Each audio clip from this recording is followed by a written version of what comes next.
வணக்கம். வரலாற்று மர்மங்களை அலசும் இந்த ஸ்பெஷலான வரலாற்று விளக்கத்திற்கு உங்களை வரவேற்கிறேன். இன்னைக்கு நாம ரஷ்ய வரலாற்றிலேயே ரொம்ப மர்மமான ஏகப்பட்ட சர்ச்சைகளை உருவாக்குன ஆனா அதே சமயம் பயங்கர விறுவிறுப்பான ஒரு நபரை பத்தி தான் பார்க்க போறோம்.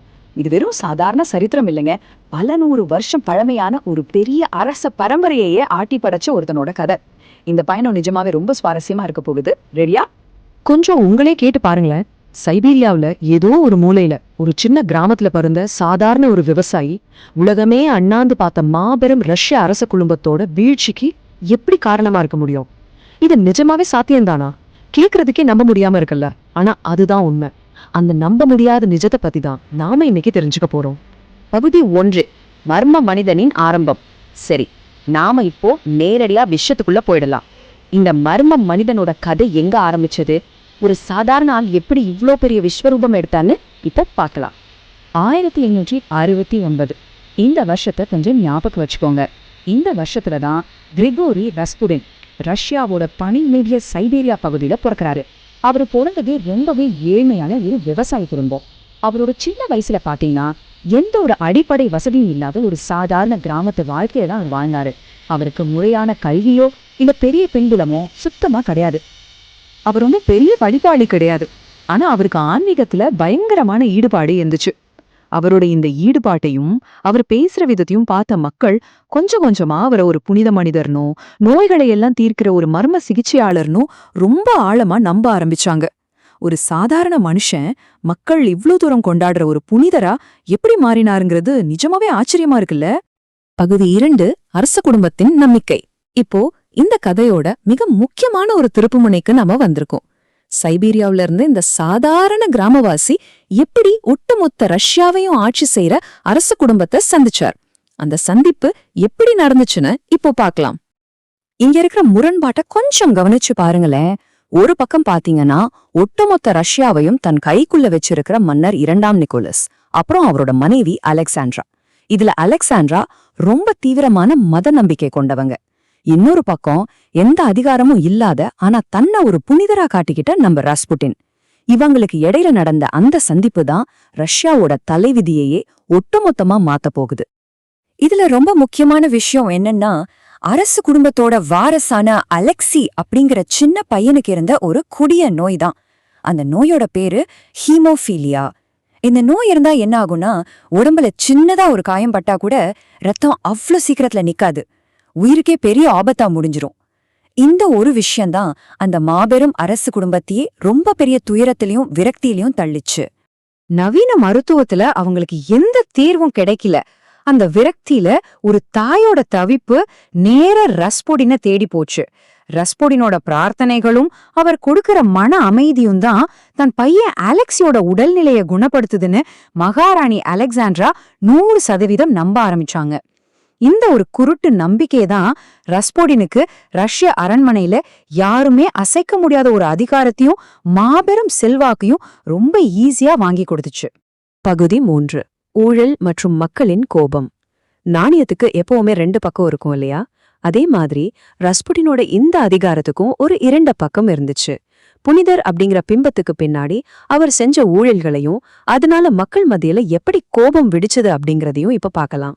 இந்த சமயத்துல ரஸ்புட்டின் மேல அடுத்தடுத்த ரொம்ப கடுமையான பல குற்றச்சாட்டுகள் வர ஆரம்பிச்சது. அரச குடும்பத்தோட ஆதரவு இருக்கின்ற தைரியத்துல அவர் ரஷ்ய அரசியல்ல நேரடியா தலையிட்டாரு. பல பெண்களோட தவறான உறவுகள் வச்சிருந்தாரு.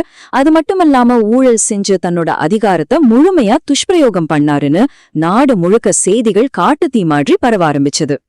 ரஸ்புடினோட இந்த எல்லை மீறிய செயல்கள் எல்லாம் பாத்தீங்கன்னா அவரை ரஷ்ய மக்கள் மத்தியிலையும் ஏன் அரசு குடும்பத்துல இருக்கிற மத்த உறுப்பினர்கள் மத்தியிலையும் கடும் வெறுப்புக்கு ஆளாகுச்சு. இவர் புனிதர்லாம் கிடையாது, நம்ம நாட்டுக்கே பிடிச்ச சாபக்கேடுன்னு பலரும் நினைக்க ஆரம்பிச்சிட்டாங்க. அவரோட இந்த குழப்பமான தலையீடுகள் ஒரு பெரிய ஆபத்து நோக்கி போயிட்டு இருந்துச்சு. சொல்லப்போனா ஒரு மாபெரும் கொலைச்சதிக்கு இதுதான் அடித்தளமா அமைஞ்சது. பகுதி 4, ரஸ்புட்டினின் மர்ம மரணம். சரி, இப்போ நாம இந்த வரலாற்று த்ரில்லரோட கிளைமேக்ஸை நெருங்கிட்டோம்.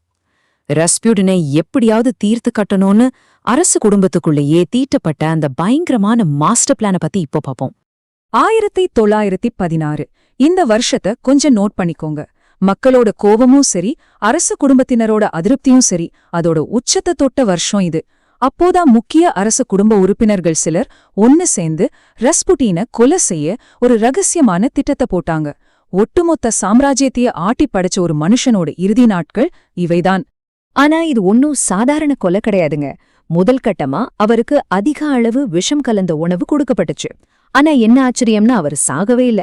உடனே அவரை துப்பாக்கியால சுட்டாங்க. அப்பவும் அவர் தப்பிக்க முயற்சி பண்ணிருக்கார். கடைசியா ஈவிரக்கமே இல்லாம அவர் கடுமையா தாக்கப்பட்டார்.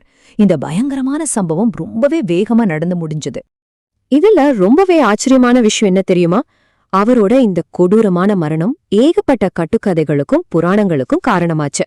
அவர் அவ்வளோ ஈஸியா இறக்கலன்னு, அவர் ஒரு சாகாவரம் பெற்ற மனிதர்னு மக்கள் பேச தொடங்குனாங்க. இந்த வதந்திகள் ரஸ்புடினோட மரணத்தை இன்னுமே ஒரு பெரிய மர்மமா மாத்திடுச்சு. பகுதி 5.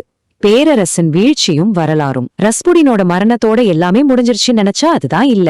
சொல்ல போனா அது ஒரு பெரிய சகாப்தத்தோட வீழ்ச்சிக்கான தொடக்கமா இருந்துச்சு. கொஞ்சம் இந்த டைம்லைனை பாருங்க. 1869ல ஒரு சாதாரண மனுஷனா அவர் பிறக்கிறார். 1916ல அரச குடும்பத்தினரோட சதியால கொல்லப்படுறார். இதுல மிகப்பெரிய ட்விஸ்ட் என்னன்னா, அவர் இறந்து சரியா ஒரே வருஷத்துல, அதாவது 1917ல ரஷ்ய புரட்சி வெடிக்குது.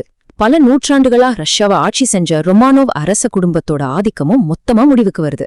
ரஸ்பியூட்டினோட அந்த செல்வாக்கு தான் இந்த மாபெரும் வீழ்ச்சிக்கு ஒரு முக்கிய காரணமா அமைஞ்சிருக்கு. அவர் ஆட்டி படைச்ச அந்த பேரரசு இன்னைக்கு இல்லாம இருக்கலாம். ஆனா ரஸ்புடன் அப்படிங்கிற பேரு இன்னைக்கும் மக்கள் மனசுல ஆழமா பதிஞ்சிருக்கு.